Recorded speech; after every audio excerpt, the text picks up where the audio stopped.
This is the aspartame molecule. Every cave, every bond, and every functional group is designed to hack your sweet receptors while barely adding any calories to it.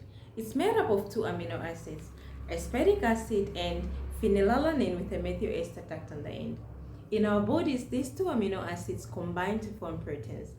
But when you combine them just right, like this, they tickle your tongue's sweet receptors instead. Without wasting much of your time, let's break it down group by group and see how each part of aspartame ends its spot in your sugar-free foods and drinks. Let's start with carboxylic acid right here. This group is acidic and can donate a protein. In our bodies, it helps with hydrogen bonding and solubility. You can think of it as the part of aspartame that makes it water-friendly. As a matter of fact, in a protein formation scenario, it is through this protein donation that aspartic acid is able to link to the next group, thereby forming a peptide bond.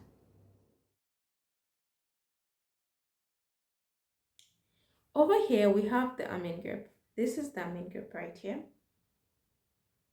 This group is basic and can accept a protein. I don't know if you can recall the boosted Lowry acid-base theory where an acid is a protein donor and a base is a protein acceptor. This amine group is able to accept a protein, thus making it basic. Its ability to accept a protein enables it to play a role in building peptide bonds that link amino acids, thereby forming proteins. But then, remember, this video is not about protein formation.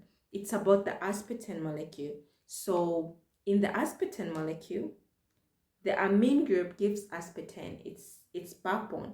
It has a structure support function. It supports the structure. It gives aspartame its backbone.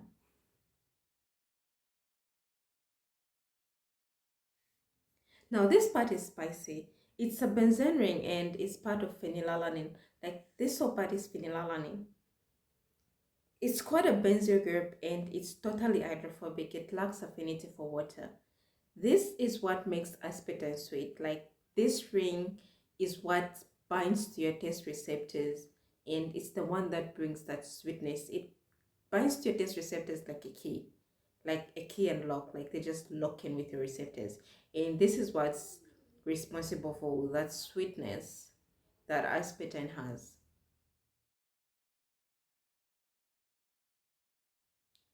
Right here we have methyl ester. This is methyl ester. Methyl ester helps aspartame stay stable in dry form, like in powder or tablets, but in our bodies, enzymes break it down to methanol. Yes, you heard me right. I said methanol. Sounds scary? Chill, you actually get more methanol from a serving of fruit juice than you can get from a can of diet soda.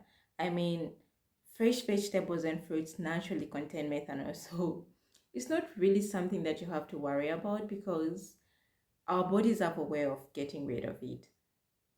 So you don't really have to worry about methanol taking, unless you take too much of it, which is the chances of you taking too much of it are actually low if you're just consuming the fresh fruits and vegetables or even by consuming products that contain aspartame.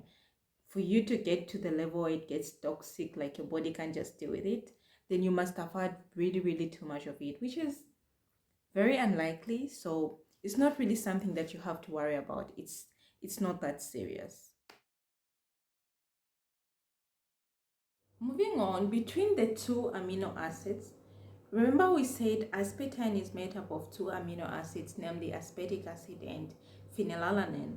Now, between these two amino acids, we've got a peptide bond. This peptide bond is what links the two amino acids. It's actually the same kind of bond that links all the proteins, like it's present in all the proteins, but in the aspartame molecule, it links the amine of phenylalanine to the carboxylic acid of aspartic acid. And this is what makes aspartame to be an actual dipeptide instead of just a mix of random chemicals.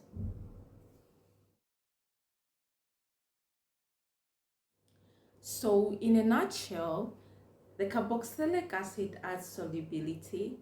The amine group makes peptide bonds. The methyl ester makes it stable. The benzene ring, the benzyl group, adds that sweet punch, and the peptide bonds holds the whole molecule together. So each group has got a role to play. It's like molecular teamwork, and your taste buds are the audience. And this is the aspartame.